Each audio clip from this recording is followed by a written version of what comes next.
آگاہ کیا۔ انٹرنیشنل حق باہو ٹرسٹ ہزاروں مستحق اور غریب طلباء کو مفت تعلیم کے زیور سے آراستہ کرنے میں پیش ہے۔ اس حوالے سے پنڈ دادر خان کے گاؤں پنڈی سید پور میں سالانہ تقسیم انعامات کی تقریب کا انعقاد کیا گیا۔ ٹرسٹ چیئرمین صاحبزادہ سخی سلطان فیاض الحسن سہرودی قادری نے احتساب کو ڈرامہ قرار دے دیا ہے۔ تفصیلات جانتے ہیں پنڈ دادر خان سے عابد قریشی کی اس رپورٹ میں۔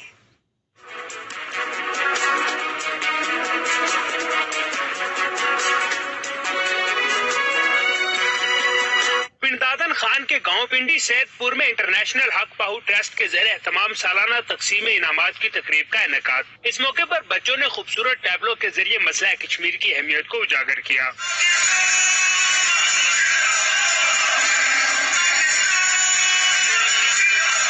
انٹرنیشنل حق باہو ٹرسٹ کے چیئرمین صاحبزادہ سخی سلطان فیاض الحسن سہروردی قادری نے میڈیا سے گفتگو میں ملک میں جاری احتساب پر کڑی تنقید کی۔ آج تک کوئی یہ ثابت نہیں کر سکا کہ زرداری کی کرپشن کہاں ہے، میاں صاحبان کی کرپشن کہاں ہے، فلاں کی کرپشن کہاں ہے۔ اس لیے میرا خیال ہے یہ کہانیاں جاری رہیں گی۔ انٹرنیشنل حق باہو ٹرسٹ ہزاروں مستحق اور غریب طلباء کو مفت تعلیم کے زیور سے آراستہ کر رہا ہے۔ اس موقع پر شہریوں اور بچوں نے ٹرسٹ کے اقدام کو سراہا۔ علاقے کی جو تعلیمی ضروریات ہیں اس کے لیے بھی اس کا کردار آنے والے دنوں میں مثالی ثابت ہوگا۔ آئی ہوپ اس کی وجہ سے جو پنڈ صاحب اور تحصیل پنڈ دادر خان ہے ڈسٹرکٹ جہلم ہے، اس کے اندر بہت سے لوگوں کو فائدہ ہوگا۔ تقریب کے آخر میں پوزیشن ہولڈر طلباء میں انعامات تقسیم کیے گئے۔ تقریب میں بچوں کے والدین نے بھی شرکت کی۔ عابد قریشی، 92 نیوز، پنڈ دادن خان۔